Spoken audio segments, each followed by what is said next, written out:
বর্তমানে দেখা গেছে যে নব্য বিএনপি তৈরি হয়েছে। আজকে বাংলাদেশে যারা আনাচে কানাচে আওয়ামী লীগ করে তারাও এখন বিএনপি হয়ে গেছে। বাংলাদেশ যে আজকে স্বৈরাচার মুক্ত হয়েছে, সেই স্বৈরাচার মুক্ত বাংলাদেশ গড়ার জন্য এবং এই স্বাধীন বাংলাদেশ গড়ার জন্য গত 17 বছর ধরে বাংলাদেশের জাতীয়তাবাদী আদর্শের নেতৃবৃন্দ, বাংলাদেশের সাধারণ মানুষ সকলে আন্দোলন করার ফসল হিসেবে এই জুলাই এবং আগস্টে বাংলাদেশের ছাত্র এবং জনতার যে গণ অভ্যুত্থান হয়েছে, সেই গণ অভ্যুত্থানে বাংলাদেশ নতুনভাবে স্বাধীন হয়েছে। সেই স্বাধীন বাংলাদেশে আমাদের প্রত্যাশা যে বাংলাদেশে যাতে আর কোনো স্বৈরাচারের জন্ম না হয়। স্বাধীন বাংলাদেশে আমাদের প্রত্যাশা যে বাংলাদেশে একটি সুস্থ ধারার রাজনৈতিক পরিবেশ তৈরি হোক। এখানে আমার এক ভাই বলেছেন যে 5 বছর পর পর ছাত্ররা কেন রক্ত দিবে। রক্ত 5 বছর পর পর দেওয়া লাগে না, রক্ত আমরা গত 17 বছর ধরে দিচ্ছি। আমাদের অনেক ভাইরা গুম খুন হত্যা হয়েছে, আপনারা সকলেই জানেন, সেটির ব্যাখ্যাতে আমি যাব না।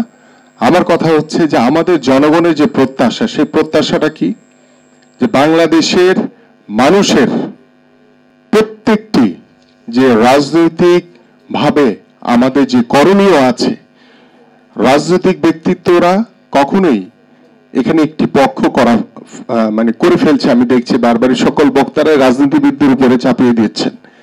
রাজনীতিবিদরা আপনাদের এই সমাজের, আমরা এই দেশের মানুষ হিসেবেই, জনগণের বন্ধু হিসেবেই আমরা কাজ করে থাকি। সেই জনগণের বন্ধু হিসেবে কাজ করতে গেলে রাজনীতিবিদ, সাধারণ মানুষ, বিভিন্ন যারা বুদ্ধিজীবী বা বিভিন্ন সুশীল সমাজ রয়েছেন, তাদেরকে সকলে মিলে আমরা কাজ করতে চাই। কারণ গত 17 বছরের যে জঞ্জাল, এটা একদিনে সাফ করা সম্ভব না। এটাকে সাফ করতে গেলে অন্তর্বর্তীকালীন সরকার তাদেরকে যৌক্তিক একটি সময় দিতে হবে, সেটা আমরাও চাই। আমরা মোটেও অধৈর্য হইনি। আমরা চাচ্ছি ধৈর্য ধরে তাদেরকে সহযোগিতা করে, আমরা পুলিশ প্রশাসনকে সহযোগিতা করছি, আমরা সেনাবাহিনীকে সহযোগিতা করছি।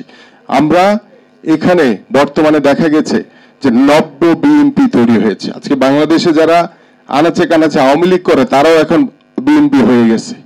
কারণ আমাদের বিভিন্ন জায়গায় এই বিষয়গুলি, আমরা যারা মহানগরে রাজনীতি করি এবং সারা বাংলাদেশে যারা আমাদের রুট লেভেলে রাজনীতি করি, এই বিষয়গুলি আমরা সকাল থেকে সন্ধ্যা কেন রাত্র 12টা 1টা 2টা পর্যন্ত আমাদেরকে ফেস করতে হয়। আমি এখানে আসার আগেও এই ধরনের বেশ কিছু প্রবলেম ফেস করে আসছি। আমরা কিন্তু তাৎক্ষণিকভাবে আমাদের দলের পক্ষ থেকে যে সাংগঠনিক যে ব্যবস্থা নেওয়া দরকার, সেটা আমরা তাৎক্ষণিকভাবে নিচ্ছি। এবং এখানে দুষ্কৃতিকারী বলেন, এখানে নব্য বিএনপি বলেন বা আওয়ামী লীগ বলেন, কিংবা আমার দলের লোক যদি বলেন, কেউ যদি কোনো অন্যায়ের সাথে জড়িত হয়, আমরা তাৎক্ষণিকভাবে তার বিরুদ্ধে ব্যবস্থা নিচ্ছি। আমরা কিন্তু এই অন্তর্বর্তীকালীন সরকারকে সহযোগিতার মাধ্যমেই এই কাজগুলি করে যাচ্ছি। এই জায়গাতে আমাদের আরো অনেক বেশি ধৈর্যের পরিচয় দিতে হবে, আরো সহনশীল হতে হবে, এবং সহনশীলতার মাধ্যমেই আমরা চাই যে বাংলাদেশে একটি সমৃদ্ধশালী শান্তিপূর্ণ বাংলাদেশ গড়ে উঠুক, যে বাংলাদেশে আর কোনো মায়ের বুক যাতে খালি না হয়।